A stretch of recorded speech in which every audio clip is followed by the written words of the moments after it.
Innovation often demands a price. Usually, that price is measured in dollars. But in 2014, the venture capital world discovered that some prices are paid in human health. At the center of this obsession stood a 19-year-old dropout from Stanford. She did not just pitch a product. She sold a vision of the future that felt inevitable. She promised a machine called the Edison, capable of running hundreds of complex medical tests from a single tiny drop of blood. It was the holy grail of healthcare. Investors did not just look at the technology. They scrambled to secure a stake in the company. They fought for the right to fund her. Theranos soared to a $9 billion valuation in record time.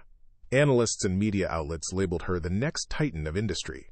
In boardrooms across the country, the machine was hailed as a miracle of engineering. Nobody asked for the schematics. Nobody verified the results. They were too captivated by the promise of a revolution. She had convinced the world that the future of medicine was not just coming. It was already here, sitting inside a black box, waiting to change everything. The public saw a miracle. Behind the heavy doors of the laboratory, the reality was starkly different. The Edison, heralded as the breakthrough of the century, was a black box that did nothing at all. It was an empty shell. When engineers opened the casing, they found no complex microfluidics or revolutionary sensors. They found silence. The machine could not process a single drop of blood. It could not calculate a single medical result. The entire $9 billion empire rested on a foundation of hollow plastic and wires that led nowhere. This was not a prototype undergoing refinement. It was a theater of innovation designed to project progress where none existed. The company was not building a future. They were managing a massive, sophisticated charade. Every presentation, every demo, and every promise was a carefully choreographed lie. While the world waited for the Edison to change medicine, the machine sat motionless on the workbench. It was never meant to function. It was only meant to be seen. Behind the scenes, the operation shifted from development to damage control, turning the entire facility into a factory of deception meant to keep the myth alive at any cost. The fraud moved from the laboratory floor into the lives of unsuspecting patients. When a person walked into a pharmacy and provided a finger prick sample, they assumed they were accessing state-of-the-art diagnostic technology. They were wrong. Behind the scenes, technicians faced a brutal reality. The proprietary machines could not handle the blood. Instead of halting operations, they secretly diverted the tiny samples. They diluted the blood with saline to increase the volume, forcing the liquid to fit the requirements of standard, off-the-shelf analyzers bought from commercial manufacturers. The results were immediate and catastrophic.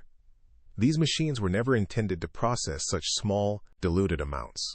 The data produced was erratic, inaccurate, and entirely unreliable. Patients received reports indicating serious illnesses they did not have, or worse, clean bills of health while suffering from life-threatening conditions. Every test run was a gamble with a human life. The laboratory staff operated in a state of constant pressure, churning out these fraudulent reports to satisfy the demand for rapid results. They were not testing for health. They were manufacturing numbers to sustain the illusion of a medical breakthrough.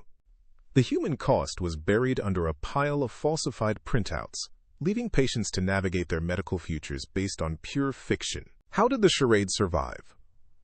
Elizabeth Holmes built a fortress of influence. She populated her board of directors with former secretaries of state and retired generals. These were not medical experts.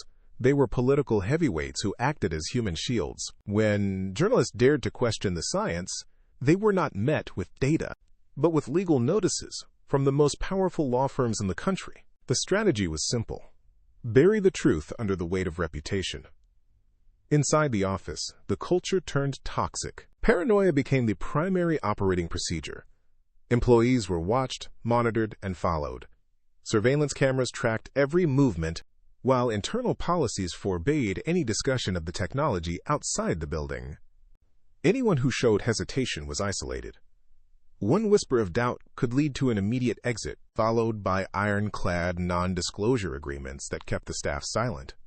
The fear was palpable. It was a closed system where status was weaponized to protect a lie.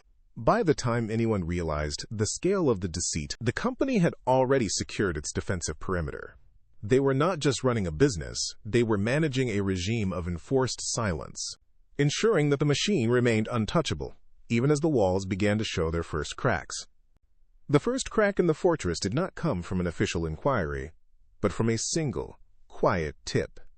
John Carreyrou, a journalist, received information that suggested the technology was a total fabrication. He began a methodical pursuit, ignoring the legal threats that had silenced others. His first challenge was the silence of the staff. He tracked down former engineers who had left the company in frustration. At first, they refused to speak, terrified by the ironclad non-disclosure agreements and the threat of litigation. Carreyrou had to prove he was not just another reporter seeking a headline. He met them in diners, parking lots, and cafes, away from the watchful eyes of the company. Slowly, the walls of the secret began to give way. One engineer provided a timeline of failed tests. Another pointed him toward the pharmacy patients who had received impossible results. Carreyrou cross-referenced these accounts with medical records, finding a pattern of diagnostic errors that could not be ignored. He was no longer just chasing a rumor. He was assembling a case. Every interview was a calculated risk, but the evidence was mounting. He was dismantling the myth piece by piece, turning the company's own secrecy against them. The information flowed, and for the first time, the narrative was slipping out of the company's control. The report went live. It hit the news cycle with the force of a wrecking ball. Within hours, the narrative of a revolutionary medical giant disintegrated. Investors who had poured billions into the company watched as their valuations plummeted to zero. The myth of the visionary leader was replaced by the reality of a criminal fraud. The response was immediate and violent. Regulators flooded the offices. Files were seized. Evidence of the diluted samples in the off-the-shelf machines was laid bare for the world to see. The board of directors, once the human shield for the operation, scrambled to distance themselves from the wreckage. Holmes tried to maintain the facade, but the evidence was too heavy to ignore. She was hauled into court, stripped of her influence and her platform. The trial was not a debate over innovation. It was a clinical dissection of her lies.